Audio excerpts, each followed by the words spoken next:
घरातल्या प्रत्येक पुरुषाने आपल्या घरातल्या प्रत्येक स्त्रीला, म्हणजे ती लहान मुलगी असू दे, आपली आई असू दे, पत्नी असू दे, बहिणी असू दे, मी घरातूनच जेव्हा हे सर्व सुरुवात होईल की प्रत्येक पुरुषाने महिलेचा सन्मान हा केलाच पाहिजे.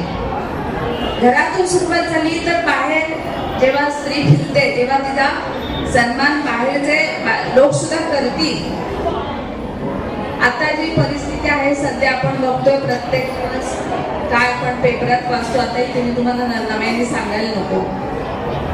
पण ह्या गोष्टी कशामुळे घडतात, तर ही सुरुवात आपल्या आजूबाजूतून घरातून सुद्धा होऊ शकते की आपण जरा जरी दुर्लक्ष केलं किंवा शेजारच्या, म्हणजे आपल्या घरातल्या पुरुष जर दुसऱ्या बाईला, शेजारच्या बाईला जर बोलत असेल तर त्या बाईने लगेच बोललं पाहिजे, तुम्ही कुणाला बोलताय, ती आपली शेजारी आहे, असं होत नाही. कारण आम्ही महिलांसाठी खूप काम करतोय.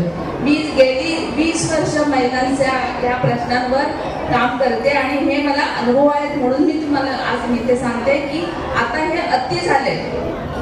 त्यामुळे कुठली गोष्ट बारीक असते तरी दुर्लक्ष करू नका, त्याच्याकडे लक्ष द्या. मगाशी जाईबाईंनी सांगितलं की आपल्यामध्ये सुप्त शक्ती आहे की आपण सगळं काही करू शकतो. आपण जर ठरवलं तर आपण कोणतीही अशक्य गोष्ट शक्य करू शकतो. तर त्या सुप्त शक्तीला आपण ओळखायची गरज आहे. आणि मला आनंद वाटतो की आज माझा 27 वर्षात डॉक्टरांच्या संघटनेच्या अध्यक्षपदी, म्हणजे आतापर्यंत कोणी महिला अध्यक्ष झाली नव्हती. तुलनेने इतर महिलांच्या याच्यामध्ये मी खूप ज्युनियर आहे, तरी सुद्धा माझी अध्यक्ष म्हणून नेमणूक झाली. कारण ह्या गोष्टीचा मला खरंच खूप आनंद वाटतो की आपण आपली चौकट सोडून, म्हणजे फक्त घरात घर आणि घराची कामं, मुलं ह्या जबाबदाऱ्या सोडून आपण थोडंसं बाहेर पडलं पाहिजे आणि समाजासाठी काहीतरी योगदान दिलं पाहिजे. आता तुमची इथे जी संख्या आहे, उपस्थिती आहे, हे आपल्यासमोर एक उत्तम उदाहरण आहे. दिशाताई दाभोळकर यांनी जर त्यांच्या घरापुरताच त्यांचा विचार मर्यादित ठेवला असता तर हे आजचं सगळं शक्य झालं असतं का? किंवा अदितीताई आहे, त्या महिलांच्या प्रश्नांवर 20 वर्ष काम करतायत, बाकीच्या सामाजिक संघटनांमधून काम करतात. त्यांनी फक्त त्यांच्या कुटुंबाचाच विचार केला असता तर हे शक्य झालं नसतं. त्याच्यामुळे आपणही, आणि हा आदर्श कुठून येतो? नेतृत्व कोणालाही मिळतं, नेतृत्व मिळणं सोपं आहे, पण ते नेतृत्व मिळाल्यानंतर त्याच्यामध्ये आपल्या कामामध्ये सातत्य राखून फक्त एकट्याने पुढे न जाता सगळ्यांना आपल्याबरोबर घेऊन पुढे जाणं हे फार महत्वाचं आहे. आणि हा आदर्श आपल्याला आपले लाडके आमदार शेखर सर यांच्याकडून मिळतो. म्हणजे आपल्या दिशाताईंनी खरंच त्यांना मी धन्यवाद देते. आणि हे दाभोळकर कुटुंब हे असं आहे की खेरडी म्हटलं की दाभोळकर कुटुंब, कारण सुखदुःखात हे दाभोळकर कुटुंब असतं. आता मागे बघा, जेव्हा पाऊस भरपूर आला, पाणी भरलं खेरडीला, तर दाभोळकर कुटुंब आपल्या जीवाचा पर्वा न करता हे कुटुंब सगळ्या घराघरातून त्या कुटुंबाला, प्रत्येक कुटुंबाला त्यांनी वाचवलंय आणि प्रत्येकाला त्यांनी मदत केलेली आहे. खरंच ह्या कुटुंबाचं मी कौतुक करते. इथे हे ग्रामपंचायत सदस्य आहेत, त्यांनी चांगल्या प्रकारे त्या याच्यामध्ये काम केलेलं आहे. दशरथ भाऊ असतील, अबू भाऊ आहेत, त्यांनी पण चांगल्या प्रकारे त्या वेळेस काम केलेलं आहे. तर आपण जेव्हा दिशाताईने हा कार्यक्रम घेतला आणि त्या म्हणाल्या की आज आपला नारी शक्तीचा सन्मान आहे, तुम्ही या. परत मी दिशाताईला म्हटलं की ह्यावेळेस म्हणजे म्हणाल्या 1001 महिला असतील. तर मला खूप आनंद वाटतो. दिशाताई तुमचं कौतुक करते. म्हणजे हे तुमच्या प्रेमापोटी ह्या महिला इथे आलेल्या आहेत आणि त्या तिथे सगळ्याजणी उभ्या आहेत, तरी पण त्यांचा कंटाळा असा आलेला नाहीये. त्यांना त्या सन्मान तुमचा करण्यासाठी त्या मला वाटतं आलेल्या आहेत, असं मला वाटतंय. तर नारी शक्तीचा सन्मान सोहळा या कार्यक्रमाला उपस्थित माझे सहकारी मित्र अभिषेक कसाळे, व्यासपीठावरील सर्व माझ्या महिला भगिनी, ग्रामपंचायत सदस्य सुतार साहेब आणि उपस्थित सर्व माझ्या माय भगिनी, खरं तर हा सन्मान सोहळा आमच्या मीना वहिनी आणि आमच्या दशरथ दाभोळकर यांच्या मिसेस दिशाताई यांच्या माध्यमातून हे केला जातोय. खऱ्या अर्थानं त्यांचं कौतुक केलं पाहिजे, कारण महिलांनीच महिलांचा सन्मान करणं ही फार मोठी गोष्ट आहे. आणि म्हणून असाच सन्मान आपण नेहमी नेहमी करत जावा अशी मी परमेश्वरावर प्रार्थना करतो, जेणेकरून माझ्या महिलांना त्याचा कुठेतरी उपभोग घेता येईल. मंडळी, आपण या सन्मानाला उपस्थित राहिला. खऱ्या अर्थानं आज इलेक्शन जवळ आलेलं आहे आणि आपले नेते आमदार श्री शेखरजी निकम साहेब हे देखील पुनश्च निवडणुकीला सामोरे जात आहेत. आणि एक चांगला माणूस, प्रामाणिक माणूस, स्वच्छ माणूस, कधीही सर्वसामान्याला भेटणारा माणूस अशी प्रतिभा असणारा हा माणूस आहे.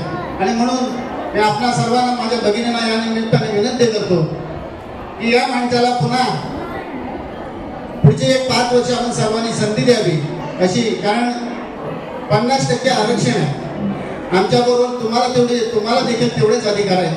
आणि म्हणून निश्चितपणाने आपण सर्वांनी सर्वांच्या पाठीशी ठामपणे उभे राहावे अशी आपल्या सर्वांना विनंती करतो आणि मी माझी रजा घेतो. धन्यवाद.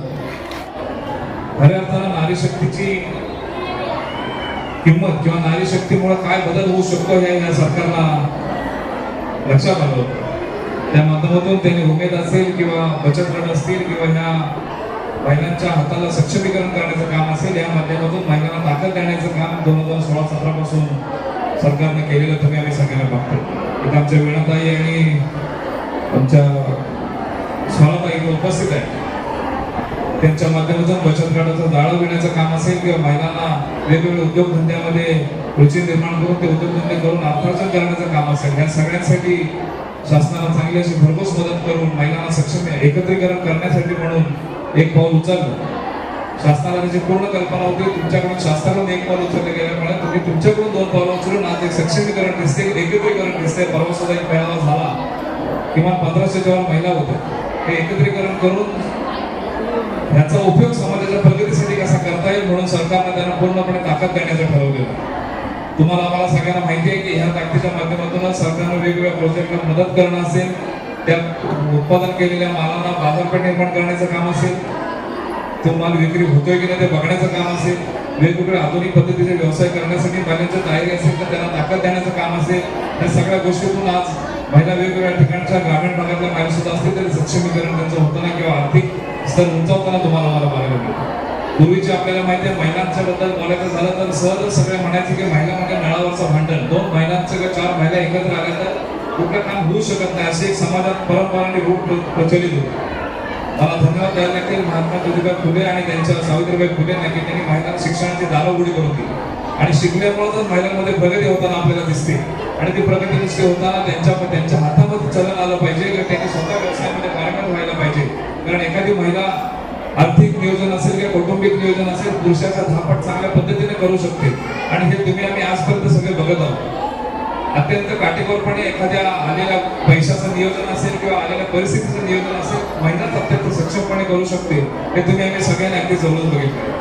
आणि त्यामुळे ज्या महिलांच्या हाताला ताकद देण्याचं काम सरकारने केलेलं आहे. आणि हळूहळू सरकार नुसतं तुमच्या हाताला काम देण्याचं काम करणार नाही तर देशाची दोरी पण तुमच्या हातात देण्यासाठी म्हणून पण सरकारनं पावलं उचललेली तुम्ही आम्ही कुठेतरी बघतो. 2029 इलेक्शन मध्ये मला वाटतं महिला आरक्षण जसा पंचायत समिती आणि जिल्हा परिषद पर्यंत होतं, त्यात आमदार आणि खासदारकीला पण महिला आरक्षणाचं धोरण सरकारनं पास केलेलं आहे. जेणेकरून तुमच्यातलीच एखादी महिला उद्या विधानसभेमध्ये आमदार होऊ शकते, तुमच्यातलीच एखादी सर्वसामान्य महिला लोकसभेमध्ये खासदार होऊ शकते. पण तुम्हाला जे प्रश्न असणार आहेत, तुमच्या जे अडीअडचणी असणार आहेत, ते तिथं मांडून त्यांचा निकाल लावण्याचं काम महिलांच्या माध्यमातून व्हायला पाहिजे. आणि ही महिलांची शक्ती आणि ही महिलांची ताकद सरकारने ओळखूनच महिलांसाठी या विधानसभा आणि लोकसभेमध्ये सुद्धा आरक्षणाचं बिल पास करून घेतलेलं आहे. हे सांगण्याचं औचित्य एवढंच आहे की आता सुद्धा आपण आज जे काही जमलो ते शेखर सरांच्या माध्यमातून या शेखर सरांच्या कामाची माहिती तुम्हाला सगळ्यांना व्हायला पाहिजे, या उद्देशाने आपण इथं जमलेलो. शेखर सरांच्या बाबतीत बोलायचं झालं तर महिला सक्षमीकरणाच्या बाबतीत सुद्धा पूजा वहिनी असेल, शेखर सर असेल, संपूर्ण निकम कुटुंबी असेल, वेगवेगळ्या पद्धतीने त्यांनी नारी बाजारांचा याच्यासाठी बाजार उपलब्ध व्हावा म्हणून त्यांनी मेळावे आयोजित केलेले गेली 10 वर्ष आपण बघतो. वेगवेगळ्या माध्यमातून महिलांना सपोर्ट करण्याचं धोरण त्यांच्याकडून अवलंबलेलं आपण बघतो. आता इथं बसलेले दिशाताई दाभोळकर त्या जिल्हा बँकेचे सदस्य आहेत की ज्यांचं नेतृत्व चोळगे सर करतात. त्यांची संचालक स्वतः निकम सर आहेत, आधी आमच्या दिशाताई आहेत. त्यांच्या माध्यमातून अत्यंत कमी व्याजदरानं बचत गटांना आर्थिक मदत करण्याचं काम सुद्धा मोठ्या प्रमाणावर बँकेच्या माध्यमातून केलेलं तुम्हाला आम्हाला सगळ्यांना बघायला मिळतं. हे मला सांगायचं एवढ्यासाठीच आहे की शेखर सर हे असे एक आमदार आहेत की जे सर्वसामान्यांच्या घरामध्ये पोहोचलेले आमदार आहेत. शेखर सरांना भेटण्यासाठी कुठल्याही प्रोटोकॉलची गरज लागत नाही. शेखर सरांना भेटण्यासाठी कुठल्या अपॉइंटमेंटची गरज लागत नाही. रस्त्याने जाताना हात दाखवला तर तो माणूस थांबून तुमच्याशी असलेल्या चौकशी करून तुमच्याकडे आलेल्या प्रसंगाला कसा न्याय देता येईल याचा विचार करण्याचं काम ते करतात. हे सगळं सांगता आम्ही त्यांचे कार्यकर्ते म्हणून सांगत नाही, पण नक्कीच एवढं सांगेन की त्यांचा कार्यकर्ता असल्याचा अभिमान मला. कारण मी गेले राजकारणामध्ये 20-25 वर्ष आम्ही बघतोय, खूप आमदार आम्ही बघितले, पण हा एकमेव आमदार असा आहे की प्रत्येक गोष्टीमध्ये त्यांचं लक्ष असतं. मग ते क्रीडा क्षेत्रातलं असेल, शैक्षणिक क्षेत्रातलं असेल, आरोग्याविषयीचं जागरूकता असेल किंवा समाजाला जे काही गरज आहे ते गरजेचं भान ओळखून एखादं करायचं काम असेल. आता तुम्हाला आम्हाला सगळ्यांना माहिती आहे की आपण खिरडीमध्ये राहणारे लोक, आपण 2021 असेल 2005 असेल तर पुराचा सामना करणारे माळेवाडी आणि आमच्या भागातले जर लोक असतील तर त्यांना दरवर्षी पुराचा प्रादुर्भावाचा किती त्रास होत होता हे तुम्ही आम्ही सगळ्यांनी जवळून बघितलं. आपण त्यांच्या प्रतीक्षा बघू त्या आपल्या सगळ्यांना आधार पडेल. आपल्या सर्वांना आपल्या सुरुवातीपासून आपली प्रेरणा आता जे शेखर निकम सर यांनी या ठिकाणी आव्हान झालेलं आहे. जोरदार आणि स्वागत करूया शेखर निकम सरांचं.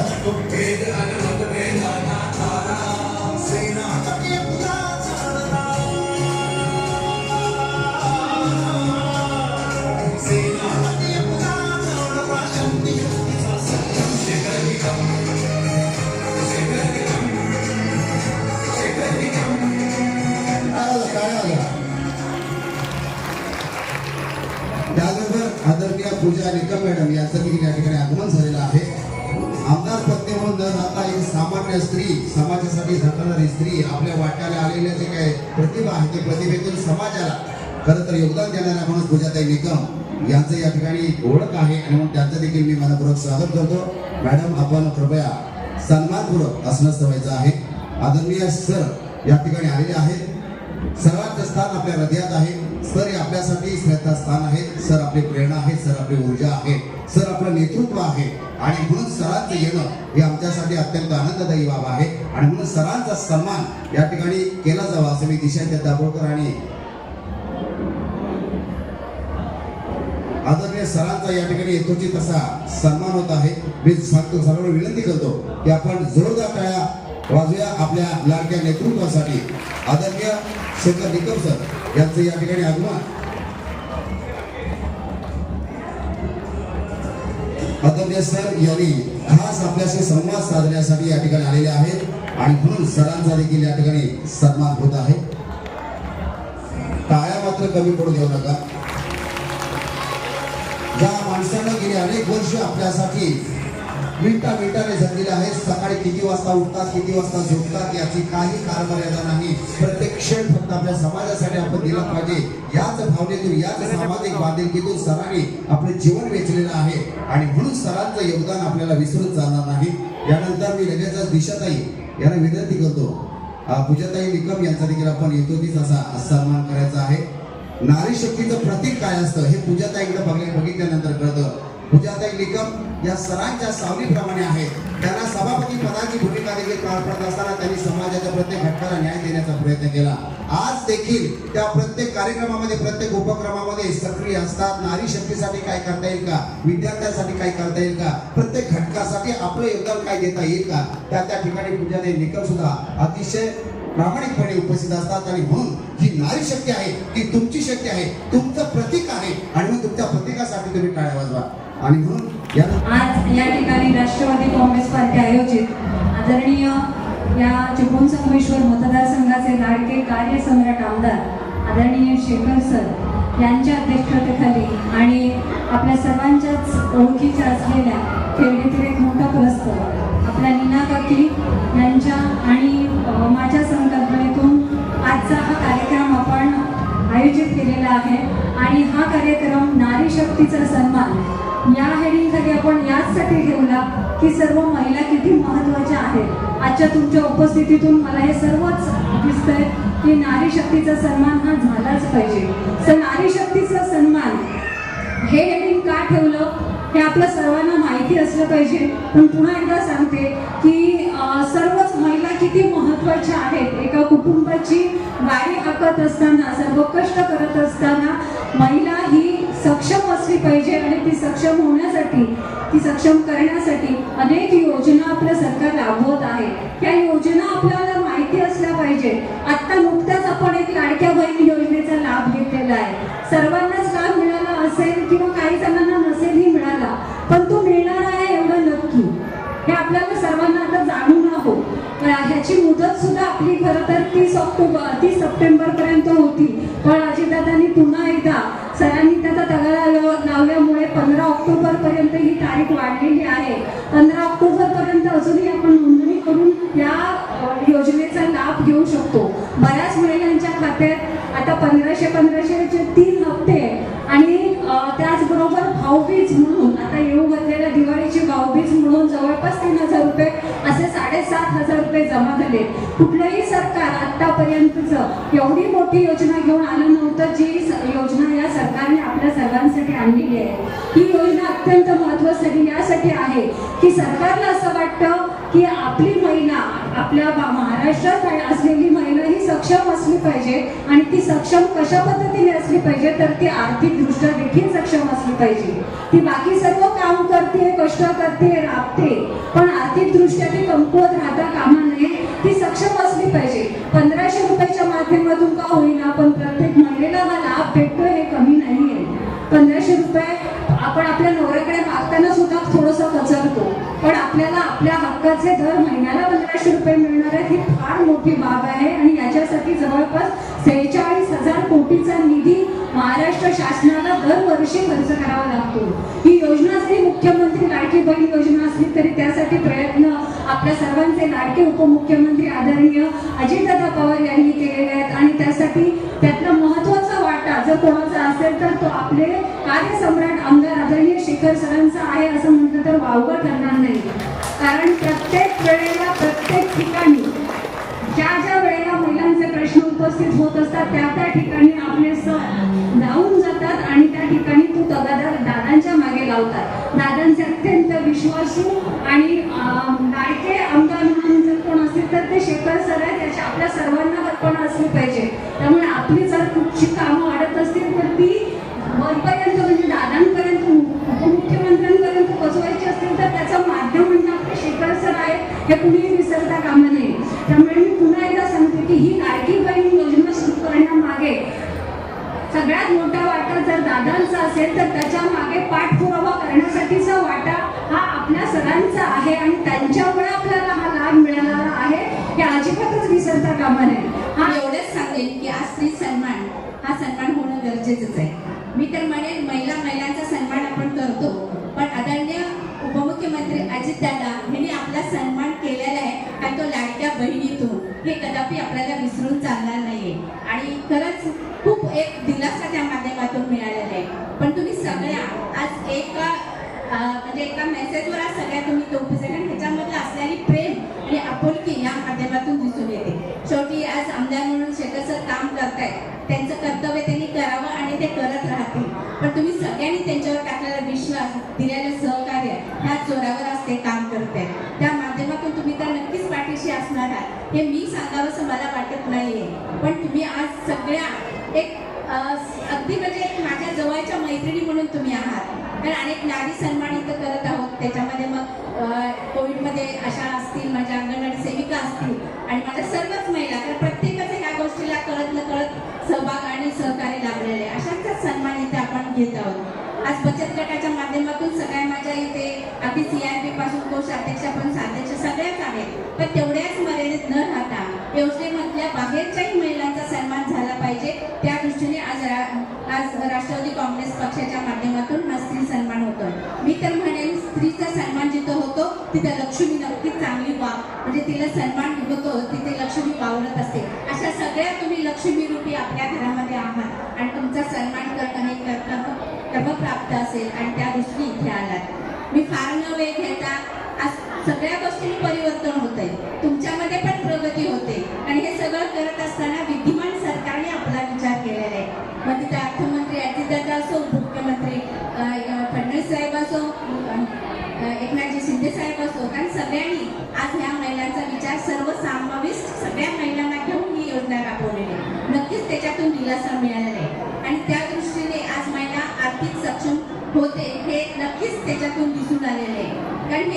बुद्धिमान सरकार, ह्या सरकारला पूर्ण समाधानाची अनुभूती असल्यामुळे ही योजना राबवलेली आहे. याचा लाभ माझ्या सर्व बहिणींना मिळालेला आहे. तो भविष्यात ज्या पद्धतीने मिळेल तो मिळेलच, पण तुमचा लाडका भाऊ म्हणून हा विद्यमान सरकारने आज आपल्याला ती एक देऊ केलेली एक भाऊबीज असेल, देऊ केलेली एक ओवाळणी असेल आणि त्या ह्याच्यातून आज महिला माझ्या पुढे येत आहेत. हे परंतु एवढंच सांगेन की महिलांचं सबलीकरण, महिलांचं सक्षमीकरण, महिलांना पुढे आणण्याचं काम कोणी केलं असेल तर ते खऱ्या अर्थाने आदरणीय अजितदादांच्या नेतृत्वाखाली काम करत असताना ते केले. यापूर्वी देखील सेंट्रल गव्हर्नमेंटच्या माध्यमातून खऱ्या अर्थाने उमेद सारखी संस्था त्या काळामध्ये झाली. त्यावेळेच्या BDO पाटील मॅडम असतील, त्यावेळी तुझ्या पण सभापती होते आणि ह्या सगळ्यांनी त्यावेळी पुढाकार घेतला आणि ती एक संस्था बचत गट स्थापन करणं, बचत गटाला मदत करणं, बचत गटाला पुढे नेणं हे काम करण्याचं काम त्यावेळच्या सरकारने निश्चितपणे केलं. आता वेगवेगळ्या मागण्या सातत्याने येतात, त्या मागण्यांचा विचार करणं ही सरकार म्हणून आपली सर्वांची जबाबदारी आहे आणि ती देखील करण्याचं काम निश्चितच काही दिवसात. या सगळ्या प्रक्रियेमध्ये आशा वर्कर असेल, अंगणवाडी सेविका असतील, इतर सर्वांची मदत नेहमीच आहे. आपल्याला माहिती आहे करोनाच्या कालावधीमध्ये या सगळ्या महिला भगिनींनी खूप मोठं योगदान त्या माध्यमातून दिले. आता हे सगळं करत असताना पुढच्या काळात काही जबाबदारी आपली सगळ्यांची, कारण बचत गटाच्या माध्यमातून प्रोडक्शन करणं आता फार काही कठीण राहिलेलं. तुम्ही सगळ्या महिला इतक्या हुशार आहात की एकदा का ट्रेनिंग दिलं, समजून सांगितलं की तुम्ही त्या सगळ्या गोष्टी चांगल्या पद्धतीने करणार, परंतु केलेल्या मालाला मार्केटिंगची व्यवस्था करणं ही खऱ्या अर्थाने आपल्या समोर असलेली अडचण. आणि मग त्यासाठी खेरडी असेल, सावंड असेल, चिपळूण असेल अशा ठिकाणी या आपल्याला वेगवेगळे उपक्रम सातत्याने राबवायला. आज शासकीय बिल्डिंग होती, तिथे एक तरी स्टॉल महिलांच्या बचत गटाला कायमस्वरूपी देण्याचा विचार पुढच्या काळात. आज खेरडी सारख्या ठिकाणी आपल्याला तुमचं ग्रामसभा महिलांच्या माध्यमातून बांधण्यात येत आहे, त्याला देखील पुढच्या काळात एक अत्याधुनिक सेंटर आपलं इथं कसं होईल, म्हणजे नुसतं एक सभागृह पुरता मर्यादित नाही तर प्रशिक्षण केंद्र आणि सेंटर हे चांगलं कसं होईल याचा विचार देखील आपल्याला निश्चित करायचा. मी ज्या पद्धतीने कुटुंबी सेवा हॉस्टेल असेल, मुस्लिम समाजाचं असेल, इतर समाजाचं असेल, जंगम समाजाचं असेल, गुरव समाजाचं असेल, या सगळ्यांना आपण समाज मंदिर बांधत असताना मदत केली. पण मी इथं जाहीरपणे सांगेन की पुढच्या वेळी ज्यावेळी कोयना भूकंप अंतर्गत निधीची येईल त्यावेळी किमान 50 लाख रुपये महिलांच्या ग्राम सचिवालयासाठी मार्केटिंग सेंटरसाठी आपल्याला देण्याचा विचार निश्चितपणे आपण करू. वेगवेगळ्या गोष्टी बोलण्यासारख्या खूप आहेत, दिशाने बऱ्याचशा गोष्टी सांगितल्या, लाडकी बहीण असेल वगैरे सगळ्या योजना आपल्याला माहिती आहे. पण या सगळ्यांमध्ये जर कुठची महत्वाकांक्षी योजना असेल ती म्हणजे आज आपल्या मुलींना व्यावसायिक शिक्षण मोफत देण्याची खूप मोठी उपलब्धी आपल्याला दिली आहे. एखाद्या मुलगीची इच्छा आहे आणि आई वडिलांची शिकवायची इच्छा नसेल तर आज मुलगी स्वतःच्या ताकदीवर अगदी MBBS पासून ते कुठचेही व्यावसायिक शिक्षण घेऊ शकतं, ही देखील लक्षात घ्या. आणि म्हणून आज इथून पुढे शपथ घेऊ की आपली मुलगी घरात राहणार नाही तर ते शिकेल. त्यासाठी जे जे करता येणं शक्य आहे ते करण्याचा आपण प्रामाणिकपणे प्रयत्न करू. काही खेडीमध्ये मोहल्ल्यामध्ये पाण्याची समस्या ती देखील मंजूर करून ती समस्या आपल्याला पूर्ण करायची. खेळणीची ग्रॅव्हिटीची योजना देखील पूर्ण करायची, त्याचंही काम चालू. गाळ काढण्यासारखा महत्वाकांक्षी कार्यक्रम आपल्याला पुढच्या काळात करायचा. जो चिपळूणला पूर आला, खेळणीला पूर आला, अनेकांचं नुकसान झालं. या सर्व नुकसानीमध्ये कायमस्वरूपी जर उपाययोजना करायची असेल तर 2200 कोटीचा आपला प्रकल्प आहे, ज्याची रूपरेषा तयार आहे. खेळणीपासून ते अगदी पोपरीपर्यंत नद्या चांगल्या पद्धतीने डेव्हलप करून पुराचं पाणी बाजारपेठेत येणार नाही याची दक्षता घेण्याचं काम आपल्याला करावं लागेल. आणि ते करण्यासाठी आपण सगळेजण एका ताकदीनिशी या सगळ्यामध्ये निश्चितपणे असू. मी फार वेळ न घेता आपल्याला एवढंच आहे, तुमच्या महिलांच्या ज्या ज्या कामामध्ये ज्या ज्या वेळी अडचण असेल त्यावेळी तुमचा एक लहान भाऊ मोठा भाऊ या नात्याने तुमच्या सोबत कायमस्वरूपी राहून ते काम करण्याचा प्रयत्न, ती मानसिकता घेऊन आपण